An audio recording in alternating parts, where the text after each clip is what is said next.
Hey, Daniel here from Subaru Season, and we're always trying to make interesting videos here. And for a lot of you who don't live in the extreme cold, today I'm going to start up the car after being plugged in overnight with a block heater, just to hear what it sounds like, because a lot of people wonder, especially if you don't live in the cold. So I've got the hood up, and I'm going to get out in just a second, but just to show you the temperature here, it is very cold. You can see how slowly my display gets going there. So it's minus 25 degrees Celsius. My phone says right now it's actually minus 31 Celsius, which is pretty darn cold.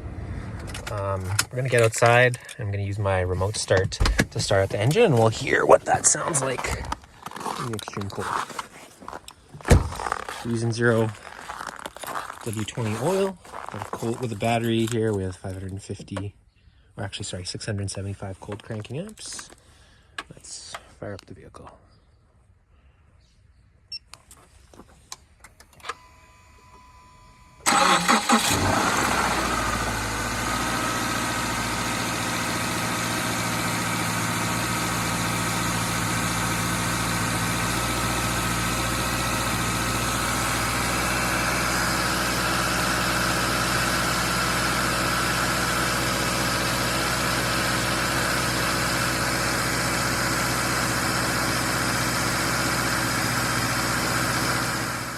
Okay, so I had to wait for a warmer day to film this next part of the video. It was so cold, and I get so cold just even watching that.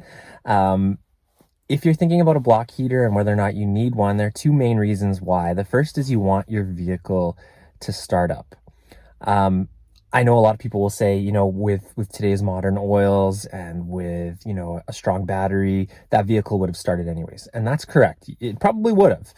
But there's a chance that it might not have started, depending on how long it was out there, different factors. If it gets colder overnight, colder than you'd expect. So you absolutely want your vehicle to start. You want it to be reliable. You want to get on the road. So that's one reason you want a block heater. And the second is to prevent, engine damage, unnecessary wear and tear. And, obviously I can't tear apart an engine and look at the effects of a cold start if it was not plugged in. But a cold start is really, really hard on an engine. And there's other videos, and you hear an engine starting up cold and it just sounds awful. And I'm imagining there's some pretty significant wear and tear there. So a couple of things you need to know. Typically a block heater needs to be plugged in those extreme conditions, maybe 4 to 6 hours beforehand, not much more than that. It's not going to keep the coolant any warmer than it'll get after that amount of time. The cost of running a block heater isn't terribly expensive. It's most block heaters are around 400 watts.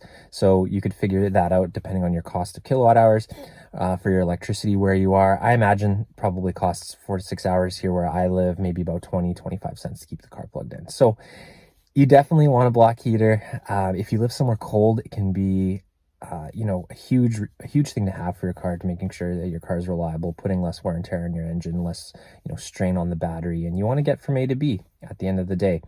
When looking at a used vehicle, or even a new vehicle, you should consider the conditions that you're going to be in. If your car is not going to be exposed out to the elements, you want it to start, because the cost of adding a block heater after, if you're purchasing a used vehicle, that one can be kind of expensive. I know on a Subaru Outback, the OEM block heater is somewhere in the neighborhood of $200. The installation is quite complicated, as the exhaust has to come down for that to be installed. So it's definitely something you want to factor in when you're purchasing a vehicle.